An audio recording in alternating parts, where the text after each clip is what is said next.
సంపూర్ణ రామాయణం సులభ శైలిలో. పంచాప్సరం. తెల్లగా తెల్లవారింది.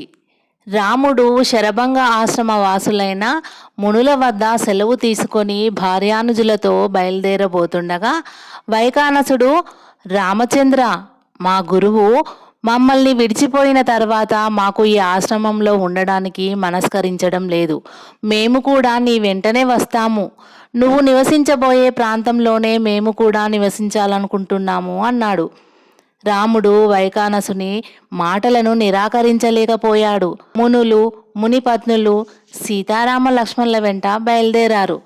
రాముడు మునులతో ధర్మబద్ధమైన చర్చలు చేస్తూ తమ్మునితో కలిసి నడుస్తూ ఉంటే సీతను మునిపత్నులు పరివేష్టించి ఆమె సౌభాగ్యాన్ని, సతీత్వాన్ని ప్రస్తుతిస్తూ నడవసాగారు.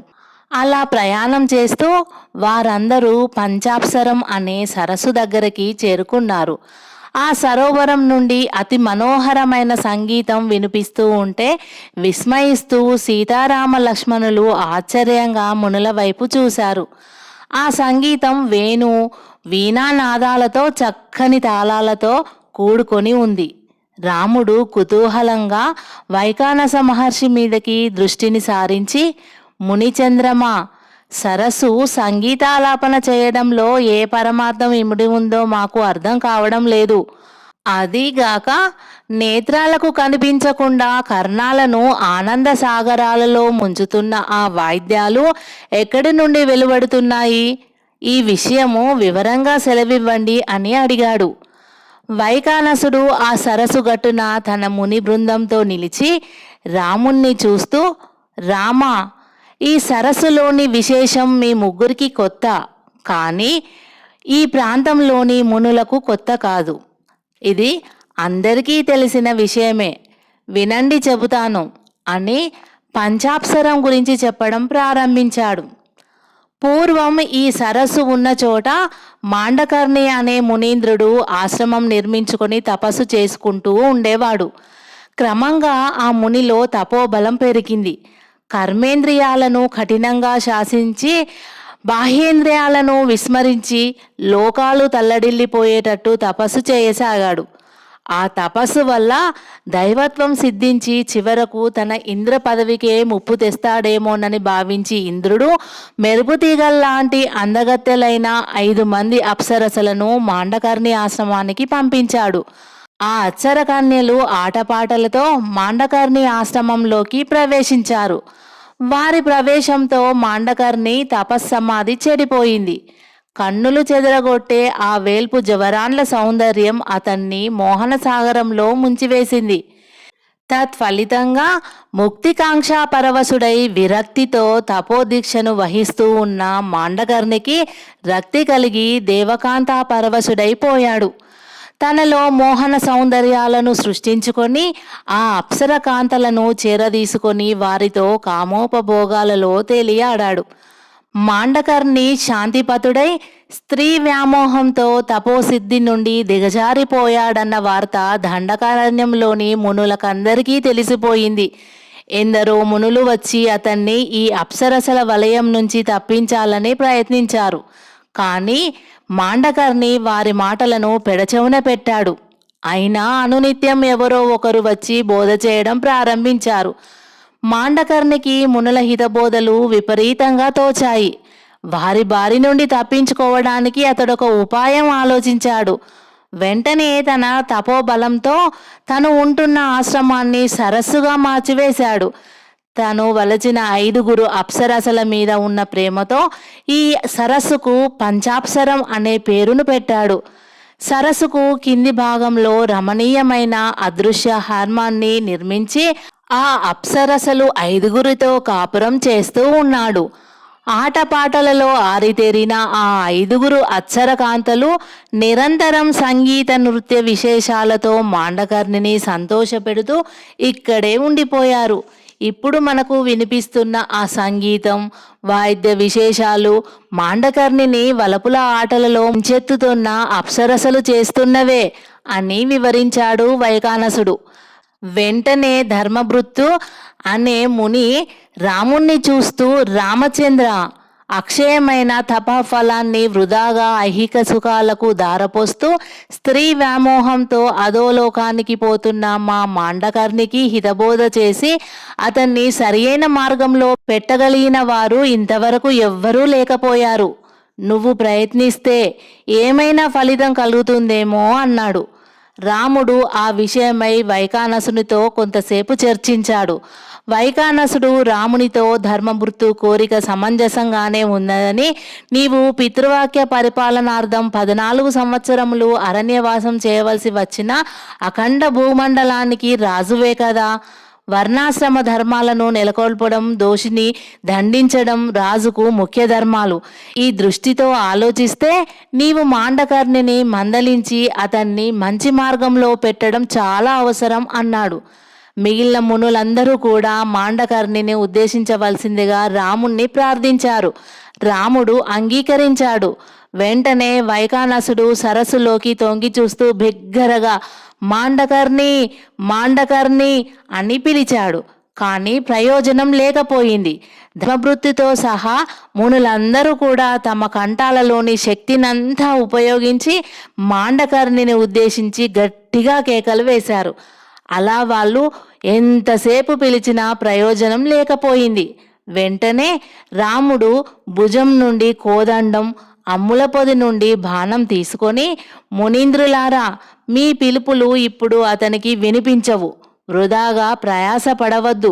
నేను మాండకర్ణిని మీ సమక్షానికి రప్పిస్తాను చూడండి అని రాముడు ఆ బాణంలో యోగశక్తులను ప్రతిష్ఠింపజేసి మంత్రపూర్వకంగా సరస్సులోనికి ప్రయోగించాడు. సందర్భానుసారంగా తమ మహిమలు చూపగల యోగశక్తులు ప్రశాంతంగా ప్రకాశవంతంగా ఆ బాణాన్ని వెలిగిస్తూ సరస్సు నుండి లోపలికి తీసుకువెళ్ళాయి. సీతా లక్ష్మణులు కుతూహలంగా రామునికి ఇరువైపులా నిల్చొని చూడసాగారు. మునులందరూ ఉత్సుకతతో సరస్సులోకే చూస్తూ ఉన్నారు. మరికొంతసేపటికి నీటిలో అలజడి బయలుదేరింది. వారంతా చూస్తుండగానే ఆ సరస్సు అల్లకల్లోలమైంది. ఆ సరోవరం నుండి జ్వాజ్వాలమానంగా వెలుగొందుతూ శ్రీరామ బాణం పైకి వచ్చింది. ఆ బాణాన్ని అనుసరించి మహనీయ తేజోగరిష్ఠుడైన మాండకర్ణి అతన్ని వలిచి అతనితో కాపురం చేస్తున్న 5 అప్సరసలు పైకి వచ్చారు.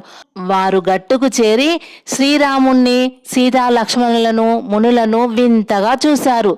రాముడు మాండకర్ణి మీదికి దృష్టి సారించి, మహాముని చంద్రమా, మీరు సర్వశక్తి సంపన్నులు, జ్ఞాన పరిపూర్ణులు, మోక్షదాయకం, విశ్వ కళ్యాణం ప్రభావితమైన తపస్సాధనను విడిచిపెట్టి ఇలా స్త్రీ వ్యామోహంతో ఇహపరాలు కోల్పోవడం ఉచితం కాదు.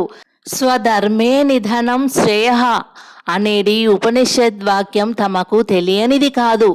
బుద్బుధప్రాయం వంటి జీవితం ఏ క్షణంలో అంతమై ఈ అనంత విశ్వగర్భంలో కలిసిపోతుందో ఎవరికీ తెలియదు. జీవించిన నాళ్ళు కర్తవ్య ధర్మ నిర్వహణను అలవర్చుకోవడమే మానవ జన్మలోని పరమార్థం కాదా స్వామి? ఇప్పటికైనా మించిపోలేదు. మీరు ఈ క్షుద్రభోగాలను త్యజించి ఐహిక మూష్మిక సాధనమైన తపోశక్తిని పునఃసంధానం చేసుకోండి అన్నాడు వినయంతో రాముడు. రాముని హితబోధ, కంఠంలోని గాంభీర్యం, ముఖంలోని తేజస్సు మాండకర్ణి మనసును పూర్తిగా మార్చివేసినవి. అతడు పశ్చాత్తాపుడై రాముణ్ణి చూస్తూ, రఘువేశ్వర, నువ్వెవరో గుర్తించాను. ప్రారబ్ధ సంప్రాప్తమైన ఒకానొక దుష్ట క్షణానికి వశుడనై జీవితాన్ని అంధకారంలో నడిపించుకుంటున్న నన్ను ఉద్ధరించడానికి వచ్చిన ఉదయభానుడవు. భానువంశమే కాదు, నీ వల్ల సర్వలోకము ప్రకాశిస్తుంది. నీ ఆజ్ఞానుసారం ఈ క్షణం నుంచే నా శరీర సౌఖ్యానికి, స్త్రీ సాంగత్యానికి స్వస్తి చెబుతున్నాను. హిమాలయాలకు వెళ్ళి నిష్ఠాగరిష్ఠుడనై తపస్సు కొనసాగిస్తాను అని మాండకర్ణి తన యవ్వన సుందర రూపాన్ని వదిలించుకొని తిరిగి పూర్వపు మాండకర్ణి రూపానికి మార్చుకున్నాడు. ఆ మార్పులన్నీ చూస్తున్న అప్సరసలు రామునికి నమస్కరిస్తూ, ప్రభు, యుగపురుషుడివైన నీ వల్ల ఈనాటితో మాకు కూడా విముక్తి కలిగింది. ఇక మేము దివ్యలోకాలకు వెళ్ళిపోతాము, అనుజ్ఞ ఇవ్వండి అన్నారు. రాముడు వారిని ఆశీర్వదిస్తూ, అప్సరసలారా, మహా తపస్వి అయిన మాండకర్ణి సాంగత్యం పొందిన మీరు ధన్యజీవులు. మీ మీద గల ప్రేమతో మాండకర్ణి సృష్టించిన ఈ సరస్సు పంచాప్సరం అనే పేరుతో జగద్విఖ్యాతమై భవిష్యత్ ప్రజా వాహినికి సంసేవనీయమైన పుణ్యతీర్థంగా ప్రసిద్ధికెక్కుతుంది అన్నాడు. అప్సరసలు 5 రామునికి, లక్ష్మణునికి, సీతకు నమస్కరించి మాయమైపోయారు. ఆ తరువాత మాండకర్ణి కూడా రాముని వీడుకొని సీతా లక్ష్మణులను ఆశీర్వదించి తన హితాభిలాషులైన మునులకు ప్రియం చెప్పి అక్కడి నుండి అంతర్గానుడైపోయాడు. ఎంతకాలం నుంచో ఎదురు చూస్తున్న మునులకు ఎన్ని విధాలుగా ప్రయత్నించినప్పటికీ భోగవిముఖుడు కానటువంటి మాండకర్ణి ఆ విధంగా మార్పు చెంది మళ్ళీ స్వధర్మంలో ప్రవేశించినందుకు కారకుడైన రాముణ్ణి వైకానసుడు, ధర్మభృత్తు మొదలైన మహర్షులందరూ కూడా ప్రస్తుతి చేశారు. అనంతరం రాముడు మునులతో, భార్యానుజులతో అక్కడి నుండి బయలుదేరారు. పుణ్యకథలను చెప్పుకుంటూ, లౌకిక విషయాలు చర్చించుకుంటూ వారందరూ సాయంకాలానికి అగస్త్యుని ఆశ్రమానికి సమీపంలోనున్న సుతీక్షణ మహాముని ఆశ్రమం చేరుకున్నారు. సుతీక్షణ మహర్షి సీతారామ లక్ష్మణులను, మునులను ఎంతో గౌరవించి ఆతిథ్యం ఇచ్చాడు.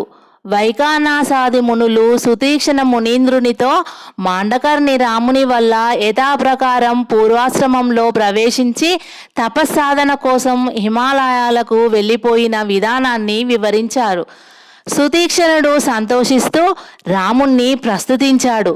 రామ, నువ్వు దుష్ట శిక్షణ, శిష్టరక్షణకే కాకుండా వర్ణాశ్రమ ధర్మాలను సముద్ధరించి మానవ జాతికి మెరుగులు దిద్దడానికి అవతరించిన కారణజన్ముడవు.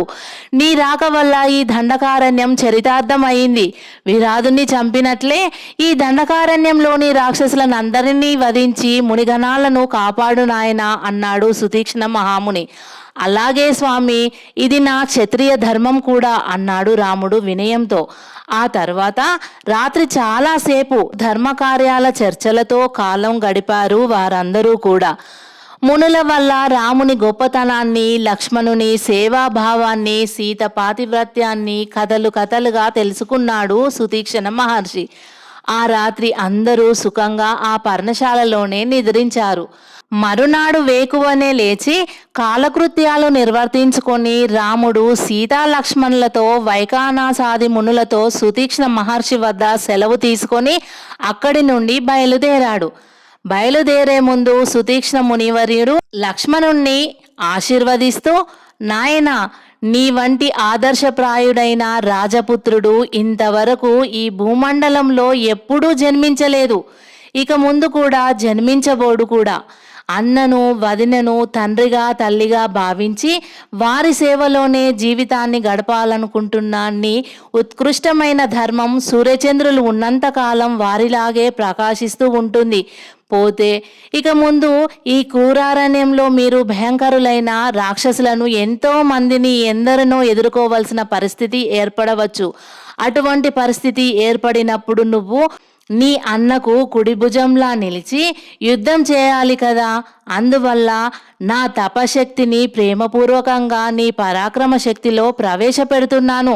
ఎటువంటి వీరుడైనా జయింపలేని అజేయుడవై యుద్ధభూమిలో ప్రచండ సూర్య తేజస్సుతో ప్రకాశించగలవు అని తన తపశక్తిని లక్ష్మణుల్లో ప్రవేశింపజేశాడు. లక్ష్మణుడు వినయంతో ఆ మునీంద్రునికి నమస్కరించాడు. ఆ విధంగా శరభంగ, సుతీక్షణ మహర్షుల వల్ల దివ్యశక్తులు పొందిన రామలక్ష్మణులు అపూర్వ తేజస్సుతో ప్రకాశించారు. దారిలో అక్కడక్కడ కనిపించే వింతలు, విశేషాలు చూసుకుంటూ పుణ్యతీర్థాలలో స్నానాలు చేస్తూ మధ్యాహ్నం సమీపించే సమయానికి అగస్త్య ఆశ్రమానికి దగ్గరలో చేరుకున్నారు. దూరంగా కనిపిస్తున్న ఆ ఆశ్రమం ఎంతో ప్రశాంతంగా ఉంది. రంగురంగుల రెక్కలు గల పావురాలు చెట్ల మీద అటూ ఇటూ తిరుగుతూ ఆశ్రమానికి వింత వింత అందాన్ని కలిగిస్తున్నాయి. పురులు విప్పుకున్న నెమళ్ళు వయ్యారంగా తిరుగుతున్నాయి. జాతి వైరాలు మరిచి క్రూర మృగాలు సాధు మృగాలతో స్నేహభావంగా మసులుకుంటున్నాయి. గాలి తరంగాలలో విహరిస్తూ ప్రణవ నినాదం వీణుల విందుగా వినిపిస్తోంది. ఆహా, మహాప్రభావ సంపన్నుడు, అతులిత తపో విరాజితుడు అయిన అగస్త్య మునీంద్రుని ఆశ్రమ ప్రాంతంలో ఆయన గొప్పతనాన్ని చెబుతున్నాయి. ఈ మహనీయుడు సూర్యుని గమన శక్తిని నిరోధిస్తూ అనంతం వరకు పెరిగిన వింధ్యాపర్వతం గర్వం అణచి లోకాలకు మేలు కలిగించాడు. మహాక్రూరులు, మానవ మాంస భక్షకులు, మునిజన హింసాకరులు అయిన వాతాపి ఇల్వలను హతమార్చాడు. మహర్షి శ్రేష్ఠలలో ఇంతటి గొప్ప వ్యక్తులు అరుదు అని రాముడు అగస్త్యుని అతని మహిమలను ప్రస్తుతించాడు. లక్ష్మణునికి అగస్త్యుని మహిమలు తెలుసుకోవాలని కుతూహలం కలిగింది. రామునితో, అన్న, వాతాపి ఇల్వలులు అంటే ఎవరు? ఆ రాక్షసులను అగస్త్య మహర్షి ఏ విధంగా హతమార్చాడు అని అడిగాడు. దారిలో నడుస్తూనే రాముడు లక్ష్మణునికి వాతాపి ఇల్వలుల వృత్తాంతం ఇలా చెప్పసాగాడు.